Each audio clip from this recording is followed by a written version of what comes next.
দেখো ভেজে নেওয়া হয়ে গেছে। আশা করি সবাই ভালোই আছো, আমিও ভালো আছি। দেখো আজকের বানাবো তালফুলরি। তালফুলরিটা বানাবার জন্য তালটাকে কিন্তু এইভাবে খোসাটাকে ছাড়িয়ে নেবো। আর কে কে তালফুলরি খেতে ভালোবাসো কমেন্টে জানাবে। সম্পূর্ণ ভিডিওটা সবাই দেখতে থাকো।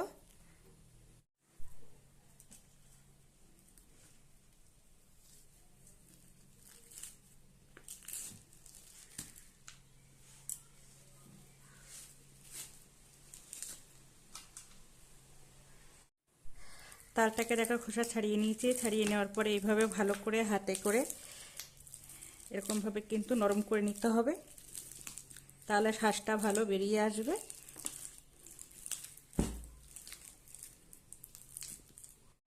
আমি এখানে একটা জালি নিয়ে নিয়েছি, একটা গামলা।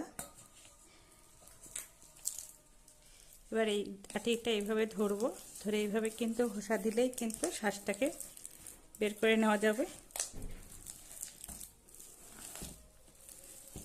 দেখো খুব সুন্দরভাবে কিন্তু তার শাঁসটা বেরিয়ে আসছে। এইভাবে বার করে নেবো শাঁসটাকে।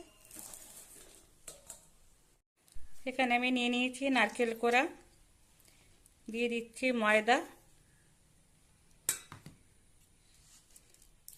3টে কাঁঠালি কলা, চিনি দিয়ে দিয়েছি, চিনি, সুজি। এবার শুকনো করে ভালো করে এইভাবে মেখে নেবো।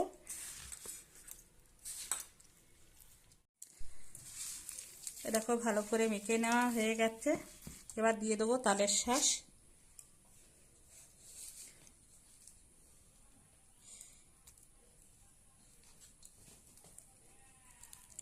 তালের শাঁস দিয়েও আমি ভালো করে মেখে নেবো।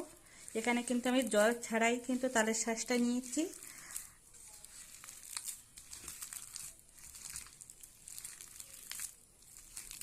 ভালো করে মেখে নেবো। দিয়ে দেবো 1 চিমটি লবণ। লবণটা দিয়েও আবার ভালো করে মেখে নেবো। আমি কিন্তু 1 চিমটি লবণ দিয়েছি, লবণটা দিয়েই ভালো করে মেখে নিয়েছি। এবার আমি 5 মিনিটের মতো এভাবে রেখে দেবো।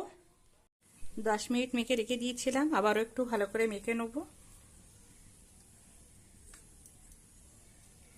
তেলটা বসিয়ে দিয়েছি।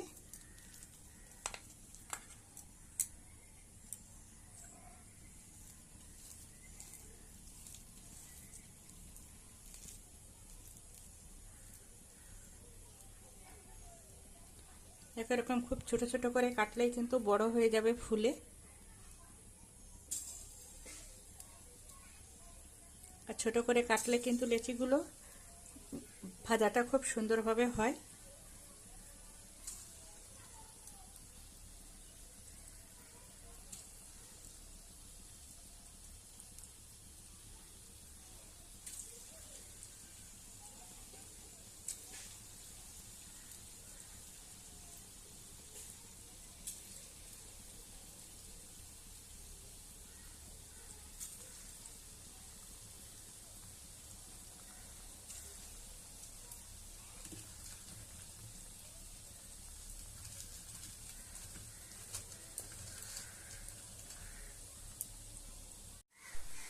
লো আওয়াজে রাখতে হবে, লো আওয়াজে রেখে কিন্তু এভাবে নেড়ে চেড়ে নিতে হবে, তাহলে খুব সুন্দরভাবে কালারটাও চলে আসবে।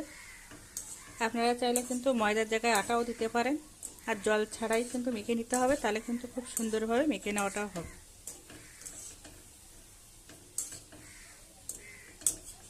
দেখো ভেজে নেওয়া হয়ে গেছে। বাকিগুলো একইভাবে ভেজে নেবো।